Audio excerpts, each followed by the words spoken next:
Tenang, Gap. Yang ribet-ribet aku minggat. Sorry. Ya, selesai. Nampak Ketua. Oke. Nambah-nambah. 10 menit dari sekarang. Assalamualaikum warahmatullahi wabarakatuh. Waalaikumsalam warahmatullahi wabarakatuh. Saya Vicky Larici. Saya akan menyampaikan tugas saya, yakni produk jaringan perangkat lunak.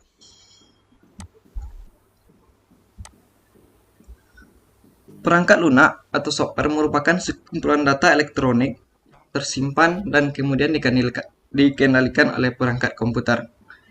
Data elektronik itu berupa instruksi atau program yang berguna untuk menjalankan suatu pekerjaan sesuai dengan yang dikehendaki.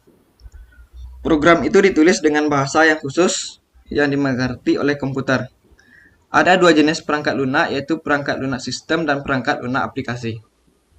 Secara umum, perangkat lunak memiliki dua fungsi utama, yaitu fungsi yang pertama sebagai pemroses data dan yang kedua yaitu fungsinya untuk sarana interaksi yang mengoneksikan pengguna dengan perangkat kerasnya. Berikut adalah sebagian produk-produk perangkat lunak. Untuk yang pertama, Linux. Linux adalah sebuah sistem operasi yang berfungsi untuk membuat infrastruktur seperti infrastruktur internet, keamanan, dan infrastruktur IT dan mesin industri.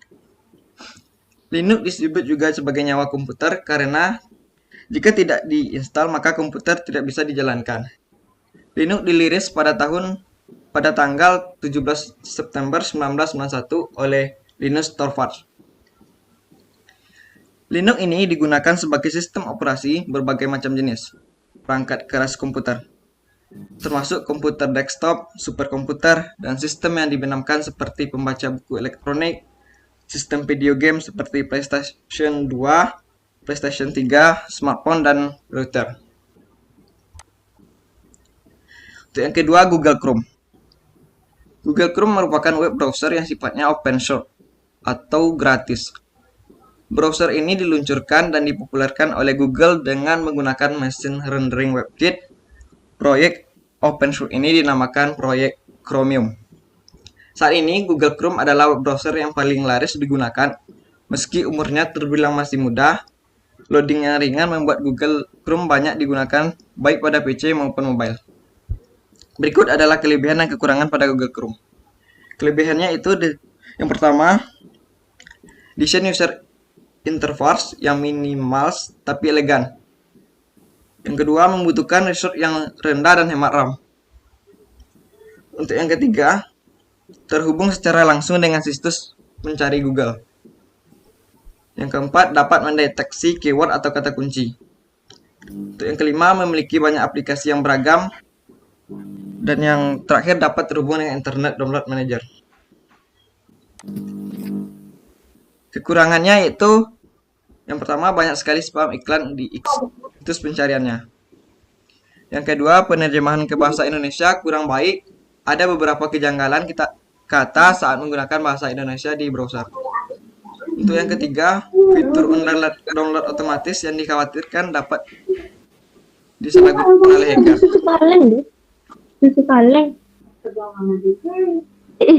Untuk yang ketiga, Microsoft Windows. Microsoft Windows atau dikenal sebagai Windows adalah sistem operasi yang dikembangkan oleh Microsoft dengan menggunakan antarmuka pengguna gratis yang dirilis pada tanggal 20 November 1985 yang dibuat untuk memenuhi kebutuhan komputer dengan tampilan bergambar.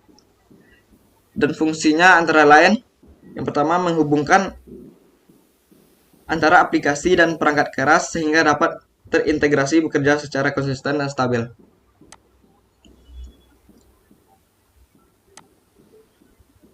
Yang kedua, mengendalikan dan mengelola sumber daya yang sedang dijalankan. Yang ketiga, mengelola proses yang terdiri dari persiapan, penjadwalan, serta pemantauan yang sedang dijalankan. Dan terakhir, mengelola data input dan output serta mengendalikannya. Untuk yang keempat, Mozilla Firefox. Mozilla Firefox adalah sebuah web browser open source yang dibuat oleh Mozilla Corporation. Mozilla Firefox didukung oleh sejumlah add-ons yang dapat diinstal secara terpisah yang memungkinkan user mengoperasikannya sesuai dengan kegunaan add-ons tersebut. Dan kelebihannya yaitu karena merupakan program open source, maka pengembangannya cepat dan gratis. Memiliki add-ons yang banyak karena dikembangkan oleh perusahaan dan beta tester. Susunan browser yang lebih detail, aplikasi yang ringan yaitu sekitar 4 MB.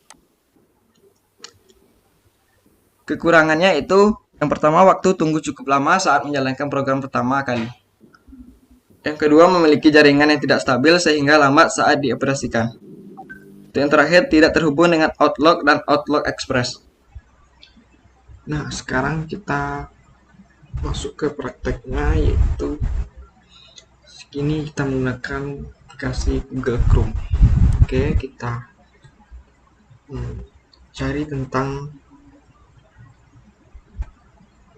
atau kita suruh buat cari pengertian dari perangkat lunak.